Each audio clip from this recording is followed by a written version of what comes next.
ஏய், என்ன வழிய வந்து வம்பு கிழக்குறியா? நானே முக்கியமான வேலைக்கு லேட் ஆயிட்டு இருக்கு நின்னுட்டு இருக்கேன். ஓஹோ,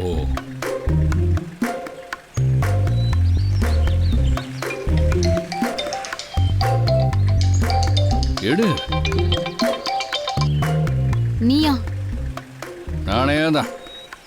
அதே முக்கியமான வேலைக்கு லேட் ஆகிடக்கூடாதுன்னு தான் நான் வந்திருக்கேன். வண்டியில் ஏறி தோல.